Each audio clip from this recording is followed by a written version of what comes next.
Believe in Everything Auburn is brought to you by BetOnline. BetOnline.ag, your number one source for all your basketball info, stats, news, and scores. So get the latest odds and lines, including the latest player reports for this year's pro basketball playoffs. BetOnline is always your sports information headquarters for every season. They've got you covered for sports wagering needs for basketball, MLB, NHL, UFC, and boxing. It's the fastest and easiest way to get your betting info, including live betting options and your favorite casino and card games that you can play right from your home. So head to the website today or use your mobile device to get in on the action. But be sure to use our promo code BELIEVE, that is BLEAV, to get a 50% welcome bonus on your first deposit. Bet online. Say it with me, where the game starts. I feel like all our listeners might have that memorized by now, but War Eagle, everybody. Welcome into another episode of Believe in Everything Auburn with Taylor Davis and Jason Campbell, episode number 2 of the week and draft week. And like we said last episode, we are going to give more of a deep dive into the draft, give you a little preview episode for this exciting weekend. But also, like we said on the last episode, we were hoping for a guest, and I jinxed it, as I do. And unfortunately, that isn't able to happen today. But it should be considered a good thing because coaches are recruiting. I'll just say that. Okay, so that's why it couldn't happen. But we are still going to get that one very soon. So make sure you stick with us. More interviews to come as things settle in a little bit for this coaching staff. But welcome in, everybody. We're glad that you have joined us. T-minus 30 hours before the NFL draft begins. Incredibly exciting. And Jay and I are going to get you ready for all the action. But before we do that, speaking of action, Jason went to an alumni event last night in Atlanta, and the Tigers were well represented, several coaches. So Jay, tell us a little bit about the event, who you saw, who you talked to, and maybe insight that we don't have. Well, I'm pretty sure, Taylor, you have all the insight. You know, you are CIA when it comes to coverage. I try. I will say this, though. It was a great event. It was in Atlanta. So the AD wants to put on these ambushes, what he calls them. So Atlanta had their first one last night. So all the Atlanta Auburn alumni was there, along with Andy Burchin, who does he narrates the whole deal. Okay. And so you had the AD. You had the head basketball coach, head football coach, head golf coach, head equestrian coach, and am I missing one? So I think we had all of those guys was taking place, and golf coach. So all the coaches got a chance to get on stage, talk about where we are as a program, where we need to go, how we need to improve. And the one that really stuck out was their equestrian coach, Coach Greg Williams. Do you not know how many national championships they won? They came in second nationally this year. Wow. But they have so many national championships, and we have so many returning players and so many freshmen up and coming that he's looking forward to competing for more championships. Wow. This guy's the winning equestrian coach, out there right now. He is killing the game. Golf. Do you not know the regionals is in Auburn? I did not know. Yes. So the regionals are in Auburn at Auburn University. I believe it's May 15th, 16th, 17th, 18th, somewhere around there. And it's going to be at the AU club, so the new Auburn University golf club that they newly renovated, which is over 7,200 yards. Like on the golf course, if you play golf, that's a lot. That's a lot of yardage. Yeah. So it's going to be very interesting, and the golf team is looking to be excited. They're not sure who's going to be in the regionals just yet. That will be announced on the first week of May. So if you're a golf fan, you love golf, want to watch golf, head down to Auburn. Pay attention and listen to the noise about the regional so that you can go down and participate. Football, basketball. So Coach Pearl is very excited about the basketball program right now. Of course. He, talked about some incoming players that they have. He actually talked about the kid that grew 4 inches. We talked about the other day. Yeah, Shaney. Yes, he grew 4 inches. And he talked about how he likes to go after kids that are kind of overlooked. This kid is exciting. He can't wait to get to campus and get going. So that's some exciting news. Coach Freeze, very excited. He's really likes what he's seen from the spring, but he knows we have a long ways to go. We still got to improve some more spots. And like I said, the transfer portal is still not over. There's a lot of things that are happening around the program. So look forward to the next ambush in Nashville. Then you got another one in LaGrange, and then you're going to have another one in Huntsville. So Cool. those will be the 4 this year.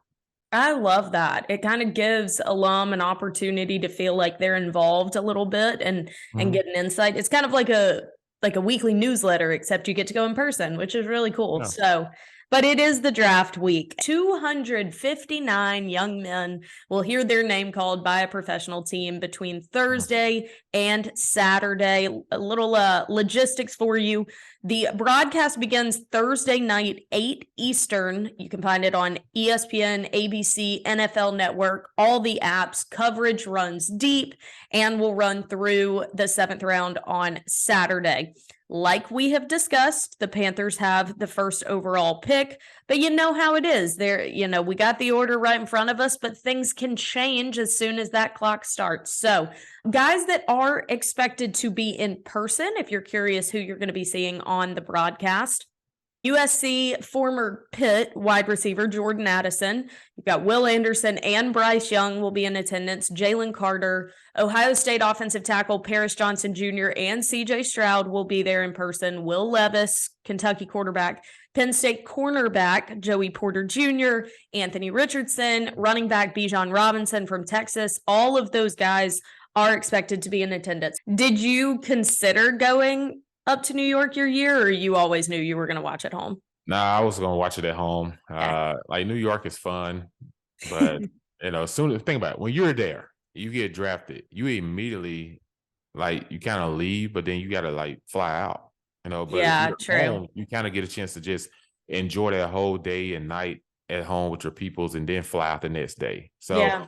It's kind of I was fine being at home, trust me, because you don't want to be sitting there, you see your name just keep tripling down and I thought I was going at 8 and now I'm at 16. I thought I was 20, Personal preference, I totally can see the pros to either situation. I was just curious. Okay, so Texans and Raiders both have the most picks in this year's draft as it sits right now. They both have 12 each. And of course, Miami has the fewest with 4 after being stripped of first-round selections for tampering violations. The deepest positions in this draft are running back and tight end as far as number of players at the position. I would say the strongest positions in this year's draft class are quarterback, offensive tackle, and corner. So what that means for our guys and the Auburn hopefuls that are in this year's draft class, we'll talk about in a minute. But let's talk top 5. We did talk about our number 1 overall pick. We do expect the Panthers to go Bryce Young. A lot of people expecting CJ Stroud. Personal opinion, doesn't really matter what you think the Panthers will end up doing.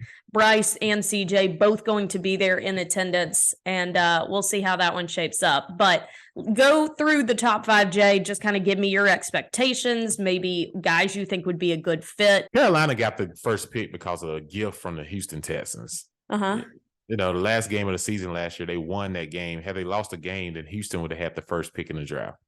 And so now Houston falls to number 2. So if Carolina goes quarterback with Bryce Young, which we were expecting, do Houston go CJ Stroud or do they go Jalen Carter or Will Anderson?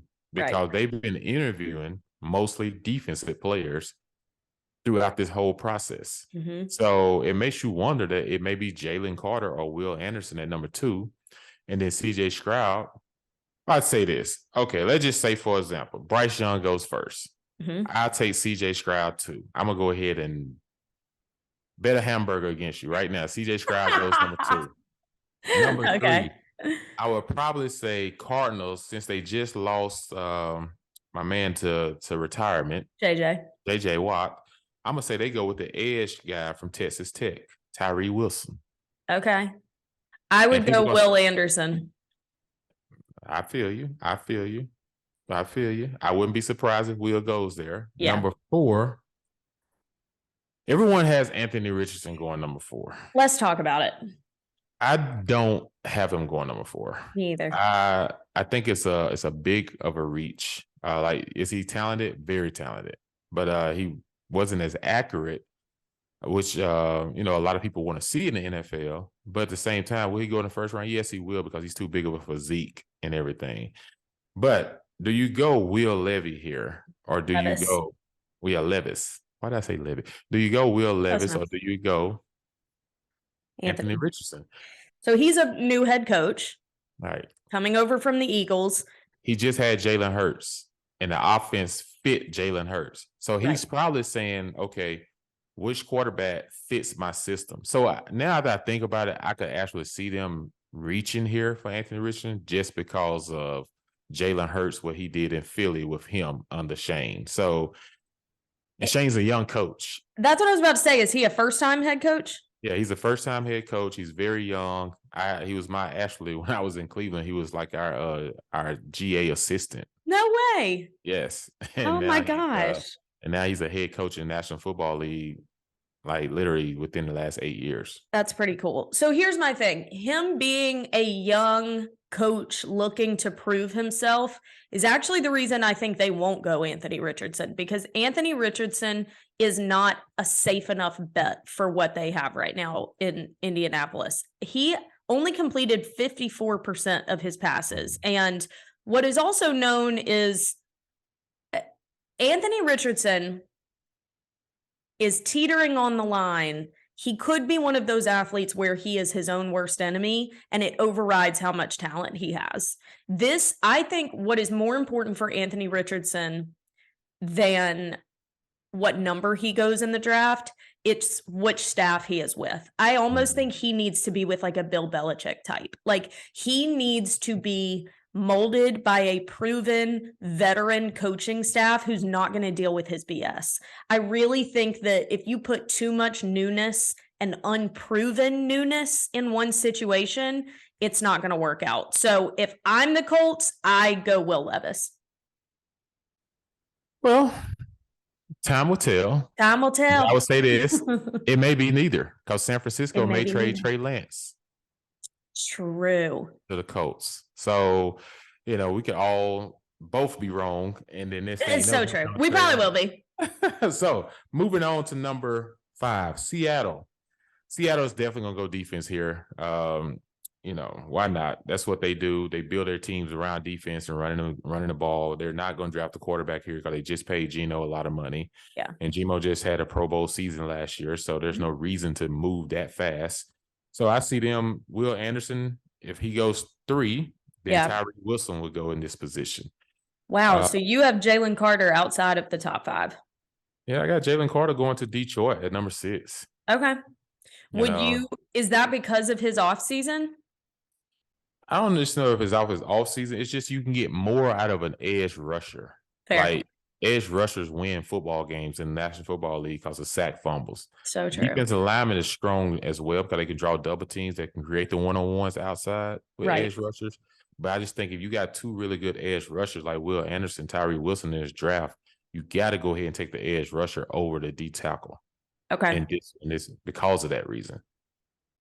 So let's say Bryce Young, CJ Stroud. Okay, I'll just phrase it this way. Do you think all 4 of those quarterbacks, Bryce, CJ, Anthony, and Will, all go top 10? Ooh, that's a tough. Well, you got the Raiders sitting in there. They may need a quarterback. They just got rid of Derek Carr. Mm-hmm. So, unfortunately, yes. I think they will too. Yeah, unfortunately, yes. I don't mean unfortunately in a bad way, people. What I'm saying, I'm just saying, like based on where the draft is. There's a lot of defensive guys in the draft. Cornerback is heavy. Like, how do you pass up on Devon Witherspoon, Christian Gonzalez from Oregon? Like these guys had, and the Penn State kid.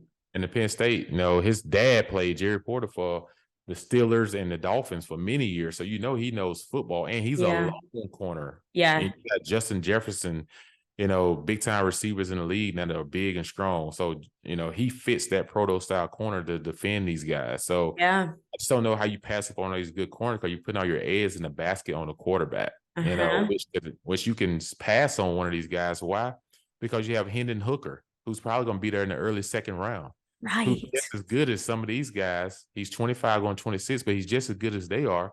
He just got hurt. So if he gets healthy, he's a more accurate passer than Anthony Richardson. Matter of fact, I can say he can flick the ball. Will Levis has a strong arm, but Hooker just looks a little bit more smoother. Yes, he does. So why not? If you questioning it so hard, go ahead and take the legit corner or your edge rusher and try to get Hooker in the early second round if your pick is there. I like that. Yeah, honestly, like because of how Hendon Hooker's season ended, he's just not talked about as much. And he is kind of on the back burner now because these other big four, closed out their season so strongly and obviously did great things on their pro day and at the combine and blah, blah, blah. And Hendon Hooker has just kind of had to sit in the back. But week 6 of last football season, Hendon Hooker was the Heisman favorite. Like this guy had an incredible season, and I don't question for a second that he's going to get back to that. I think whoever gets him is going to get a guy who is going to compete in the league. Oh, yeah, and you're getting a mature guy. You are. Like I said, he's 25, so he'll be about 26 by the time he plays his first game. And think about a quarterback can play until they're 36. Mm-hmm. So you just trying to figure out that first contract with him anyways. Yeah. So I just think Hendon Hooker, I ran into his parents in Mobile at the Senior Bowl, great people. He has a strong support cast. And I just like this kid's demeanor. Like he's not a me person, he's a team person first. And he's played in some big games in Tennessee. The play in front of 100,000 people, he'll be ready for the NFL. It's just about being the right team in the right situation. I just think I wouldn't reach if I got this guy sitting there. Yep. Any other guys that you're kind of keeping your eye on? I would say Bijan Robinson from Texas, the running back. That guy's a stud. He is. I know they haven't been drafting running backs in the first round lately, but this guy here, he got to go in the first round. He definitely will. I can see him going to the Eagles because if the Henry trade doesn't happen between Tennessee and the Eagles, the Eagles could take him because of the style of offense they run. Or a running back of his stature is very, very critical in that system. Okay, so real quickly before we get to our Auburn guys, would anything about this year's draft surprise you? Ooh. I would probably say Hendon Hooker based off a trade from somebody going first round. Okay. And then I would probably say Will Levis and Anthony Richardson fall out of the top 10. Yeah. Yeah. They're still drafted in the first round, but I just think they're probably going to slide out of the top 10. So be ready for some trades towards the end of the first round because of the Chiefs, which, they can afford to trade to get some more draft picks because they were probably going to go receiver, down the road. And they still need a defensive end. So my boy Derek Hall could end up with the Chiefs. You just never know. Excellent transition, Jay. I love when that happens. Let's talk about our Auburn guys and our hopes for them in this year's draft. Now, obviously, the big four that are on a lot of mock draft boards, Derek Hall, Tank Bigsby, Colby Wooden, and Owen Papo. Obviously, Echo Leota, Anders Carlson, and then guys like Shedrick Jackson, John Samuel Shanker, Brandon Council, Killian Zerer. Keep an eye on them for, free agency and what happens for them. Maybe Echo sleeps. Maybe Echo sneaks into one of the later rounds, but I totally agree with what you said the other day. I think he could have benefited from another year in college ball, but nonetheless, we'll keep an eye on those guys for what happens. But as far as the guys that you expect to see and hear their names get called Thursday through Saturday, it's Derek, Tank, Colby, and Owen. So let's start with Derek. Every expectation that he's going to be the highest drafted Tiger in this year's. But look, let's also give a moment of appreciation that we get to talk about this many names because last year we only had one in Roger McCreary that got drafted. So this is an exciting time, but expand a little bit on your thoughts on Derek. A lot of predictions have him now sitting in the second round. Lions, Eagles, Bears. Oh my, those Piper and McShay, curated mock drafts have him going to Chicago mostly in second round. But where do you see his fit? Derek is such an exceptional player, and his attitude and mindset. If you had 53 Derricks on your team, you're gonna have a great football team. I really think his stock would have been in first round, definitely projection. Had the team had a better winning season. Agreed. I do think the last 4 games helped, but I think Derek is a guy that, he ends up on a team that's already a winner. Just because the last 2 seasons he's had to deal with at Auburn, I think he gets with a winning team and it already has that locker room, and he Mhm. fits right in. I think his career really can be stellar. I like that. So if he doesn't go in the first round, he has to go probably within the first 10 picks of the second round. You know, Okay. he's just that type of talent, and people need edge rushers. Mhm. Any team in particular that you could see him assimilating into easily? I know I mentioned the Chiefs, but I would probably say outside of the Chiefs, the Eagles, Yeah. just because they had to give up so much to sign Jalen. Mhm. So I think they will be in the runnings to try to fill some of those voids. And so I can see him going to Philadelphia as well, or the Giants. Giants need one too. I feel like Derek's positioning right now in these mock drafts being second. I even saw a couple projections of third round. I think that's just based on what everyone knows about him. I would not be surprised if he actually is in late first round because of things that only these coaches and scouts who interacted with him in the offseason know about. Those things are All right. intangibles and those things are not public for all of these draft experts, but we know what kind of a team player he is, what kind of work ethic he has. And we also heard nothing but high praise about those very things coming out of Senior Bowl and Combine and Pro Day. So a lot of these coaches may have him higher than these experts are, All right. expecting because of those intangibles. So I wouldn't be the slightest bit surprised if he actually goes first round. Well, most definitely. I wouldn't be shocked. You know, neither should a lot of people. Like I Yeah. said, he kind of got he could have got seen more had we had more primetime games. Yeah. You know, so not a lot of people know as much about him as they probably could have. Mhm. But you know, wherever he goes, they're getting a solid football player and even a better person. That's what you get. I'm really looking forward to seeing where he lands.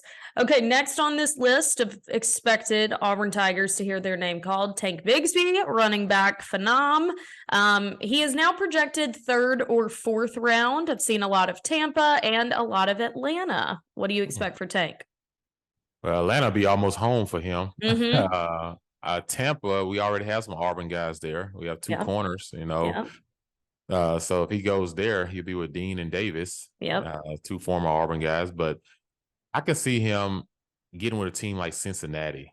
Mm. Um, you know, I understand Cincinnati has a running back, but as you know, this league is all about having a 2-1-2 punch. Mm-hmm. And you got to have two running backs nowadays, Mm-hmm. especially in the RPO game, and then the season being extended by another game. You have 17 games before you can get to the playoffs. So it's a lot of wear and tear to focus on one running back. Right. But I can see him getting with a team like a Chiefs. I mean, not like a Cincinnati Bengals, even a Baltimore Ravens.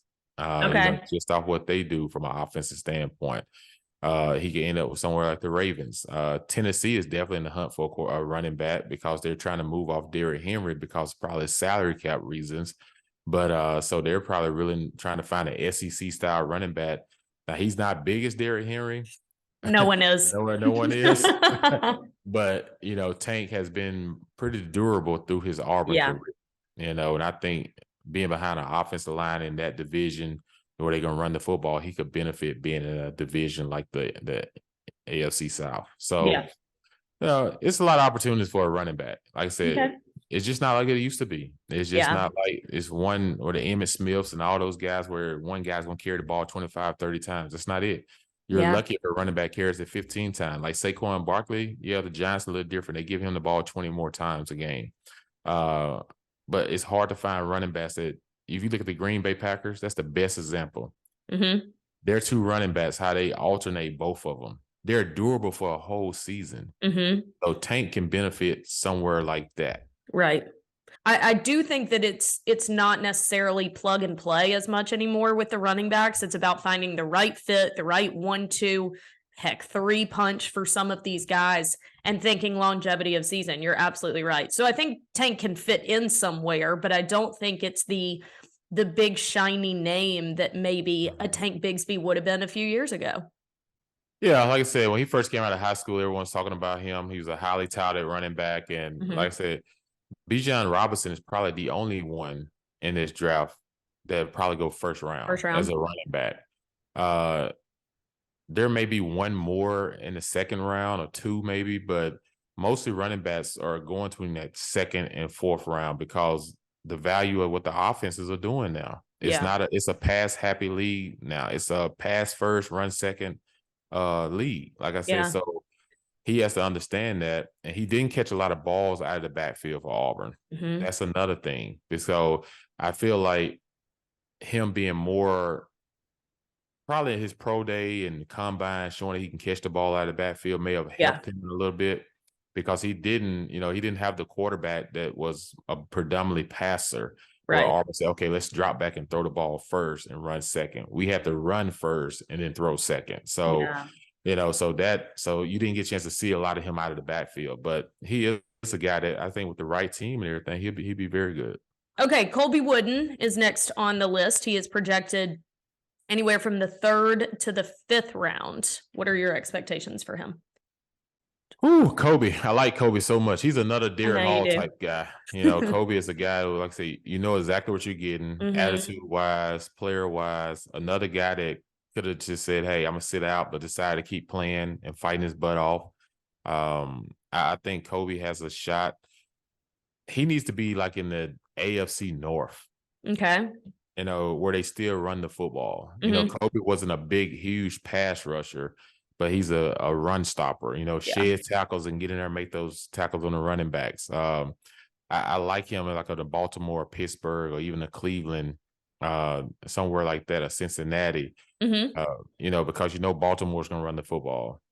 Cleveland, even with Deshaun, they throw the ball a little bit more, but they still run the football because of those backs that they have. Mhm. When you think about Cincinnati, yeah, it's Joe Burrow's show. They're going to throw it. But Mhm. most part, he needs to be somewhere Seattle.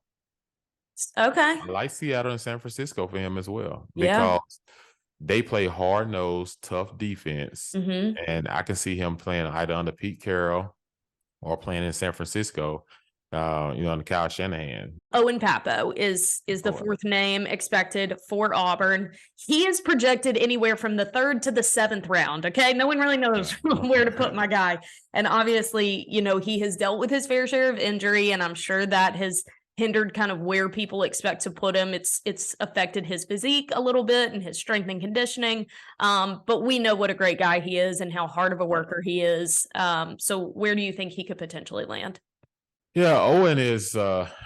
It's hard to project where he's going. He did run the fastest times in the 40 for a Mhm. linebacker. Mhm. So he's tested very well, but he did miss the entire 2021 season almost. Yeah. And then this past year, he was able to come back and play. And so it's hard to see where he's at because what helps him, though, is this being a pass happy league. Mhm. He's fast from sideline to sideline. And that's what you want. So if a linebacker that can cover in space, because you're going to have to cover the George Kittles, you're going to have to cover the Kelseys, you're going to have to, cover some of these big receivers that they come and move into the slot Mhm. and everything. You got to cover these running backs that come out of the backfield, so you need a linebacker like him. So it actually helps him more in this draft than probably any other draft in the past, because if it Yeah. was more focused on linebacker stopping the run, then some people say, oh, is he undersized or, Mhm. because his height or whatever. But when it comes to being a physical and a guy in open space, this draft helps him. So like I said, it's anywhere from 3rd to 7th round is what they're saying. So it's just hard to say where, but it Yeah. helps him because his speed and how he tested very well, I thought was very, very beneficial. Yeah. Quick little trivia question for you, Jay, before we round this one out. Do you know how many draft picks Auburn has had since 1936? Give me a guess. Ah, 155. You are going to be pleasantly surprised. 290. Oh, really? 290 Oh, picks for the Tigers since 36. I don't know what 36 is. Was that the first draft? Probably. probably so. Think about this, though. Football has been around for almost 100 years. Mm-hmm. And 290 out of 100 years. That should tell every athlete and parent how hard it is for a kid to make it to the National To this Football. level. Yeah. But for a lot of these guys, it starts this weekend, and they will get to realize that dream and experience that moment with their family, with their friends, like the story you told on our episode on Monday, which I loved. 200 and what did I say? 259 young men will get to experience that tomorrow through Saturday. And we couldn't be more excited to witness it all happen. So Jay and I will certainly do our due diligence and stay involved. But we will have to talk about it the week after, because we unfortunately are not going to be putting out any episodes next week. Your girl is heading to New York City and then Charleston. It is wedding bachelorette season, and I just couldn't make it work next week. So apologies. Good life. Nonetheless, we will make sure we stay up on all of it, get you all the news that you're going to need, and then we'll be back to regularly scheduled programming the week after. So it's a perfect time to be subscribed so that you'll get a notification when we release an episode, since we're going to be off for a week. But Jay, any parting thoughts? These guys, who are going to go to sleep tonight and then wake up tomorrow to a new dream being realized. Hey, have fun with it, though. Enjoy it, guys. All the Auburn players wish you the best. Like I said, we will recap this the week after. And then football, we should know exactly where we're at. And we will have a coach on here for that episode to help tell us where we are at that time. I didn't say it this time because I jinx it, but Jay said it, so it'll probably come true. All right, everybody, that's going to do it for us here on Believe in Everything Auburn, presented by Bet Online. We so appreciate you all listening and following along. Make sure you subscribe. If you're watching on YouTube, ring the bell, leave a comment, share with your friends, and we will talk in a little over a week about all the excitement. So enjoy the draft, enjoy the next week. Until we talk again, everybody, War Eagle. War Eagle. Peace. Peace.